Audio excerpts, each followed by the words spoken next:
ನಮಸ್ಕಾರ ಸ್ನೇಹಿತರೆ, divine insights ಚಾನಲ್ಗೆ ನಿಮಗೆಲ್ಲರಿಗೂ ಸ್ವಾಗತ. ಇವತ್ತು ನಾವು ವರಮಹಾಲಕ್ಷ್ಮಿ ಹಬ್ಬ ಅಥವಾ ವರಮಹಾಲಕ್ಷ್ಮಿ ವ್ರತದ ಬಗ್ಗೆ ಮಾಹಿತಿಯನ್ನು ತಿಳಿದುಕೊಳ್ಳೋಣ. ಮಾಸಗಳಲ್ಲಿ ಶ್ರೇಷ್ಠ ಮಾಸ ಶ್ರಾವಣ ಮಾಸ. ಈ ಶ್ರಾವಣ ಮಾಸದಲ್ಲಿ ಪ್ರಮುಖವಾದ ಹಬ್ಬ ವರಮಹಾಲಕ್ಷ್ಮಿ ಹಬ್ಬ. ಲಕ್ಷ್ಮೀ ತಾಯಿ ಐಶ್ವರ್ಯ, ಸಿರಿ, ಸಂಪತ್ತುಗಳ ಅಧಿದೇವತೆ.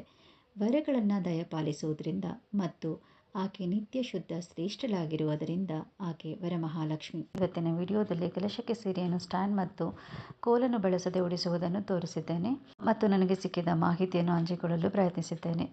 ಯಾವುದೇ ಹಬ್ಬದಲ್ಲಿ ಕಲಶಕ್ಕೆ ಅದರದಾದ ಪ್ರಾಧಾನ್ಯತೆ ಇದೆ. ಕಲಶಸ್ಯ ಮುಖಿ ವಿಷ್ಣು ಕಂಠೆ ರುದ್ರ ಸಮಾಶ್ರಿತಃ ಮೂಲೆ ತತ್ರ ಸ್ಥಿತೋ ಬ್ರಹ್ಮ ಮಧ್ಯೆ ಮಾತ್ರ ಗಣಃ ಸ್ಮೃತ ಕುಶೋತಸ ಗಣ ಸರ್ವೇ ಸಪ್ತದ್ವೀಪ ವಸುಂಧರಾಃ. ಅಂದರೆ ಕಲಶದ ಬಾಯಲ್ಲಿ ಮೇಲ್ಭಾಗದಲ್ಲಿ ವಿಷ್ಣುದೇವರು, ಕಂಠದಲ್ಲಿ ರುದ್ರದೇವರು ಮತ್ತು ಮೂಲದಲ್ಲಿ ಬ್ರಹ್ಮದೇವರು ನೆಲೆಸಿರುತ್ತಾರೆ ಎಂಬ ನಂಬಿಕೆ ಇದೆ. ಅಲ್ಲದೆ ಕಲಶದ ಮಧ್ಯದಲ್ಲಿ ದೇವತೆಗಳು ನೆಲೆಸಿರುತ್ತಾರೆ. ಆದ್ದರಿಂದಲೇ ನಾವು ಯಾವುದೇ ಹಬ್ಬ ವ್ರತ ಮಾಡುವ ಸಂದರ್ಭದಲ್ಲಿ ದೇವರನ್ನು ಕಲಶದಲ್ಲಿ ಆಹ್ವಾನಿಸುತ್ತೇವೆ. ಇನ್ನು ಕಲಶವನ್ನು ಇಡುವಾಗ ಪ್ರತಿಯೊಂದು ಸಣ್ಣ ವಿಷಯಗಳ ಬಗ್ಗೆ ಗಮನಹರಿಸುವುದು ಮುಖ್ಯ. ಕಲಶದ ಸ್ಥಾಪನೆಗೆ ಕಬ್ಬಿಣದ ಕಲಶ ಅಥವಾ ಇನ್ಯಾವುದೇ ಅಶುದ್ಧ ಲೋಹದ ಕಲಶವನ್ನು ಬಳಸಬಾರದು.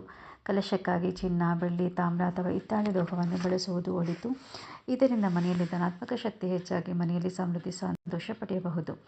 ಇನ್ನು ಸೀರೆಯನ್ನು ಉಡಿಸುವಾಗ ಕೆಲವೊಮ್ಮೆ ಸ್ಟ್ಯಾಂಡ್ ಮತ್ತು ಕೋಲನ್ನು ಬಳಸಲಾಗುತ್ತದೆ. ನಾವು ದೇವಿಯನ್ನು ಮನೆಗೆ ಆಹ್ವಾನಿಸುವಾಗ ಪ್ರತಿಯೊಂದು ಅಲಂಕಾರ, ವ್ಯವಸ್ಥೆ, ಕಾರ್ಯ ನಮ್ಮ ಭಕ್ತಿಯ ಪ್ರತಿಬಿಂಬ ಮತ್ತು ಪ್ರತೀಕವಾಗಿರುತ್ತದೆ.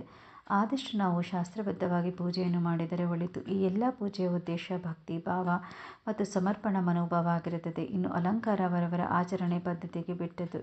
ಇದಿಷ್ಟು ನನ್ನ ವೈಯಕ್ತಿಕ ಅನಿಸಿಕೆ. ನಿಮ್ಮ ಅನಿಸಿಕೆಯನ್ನು ನೀವು ಕಾಮೆಂಟ್ಸ್ ಮೂಲಕ ಶೇರ್ ಮಾಡಿಕೊಳ್ಳಬಹುದು. ಧನ್ಯವಾದಗಳು.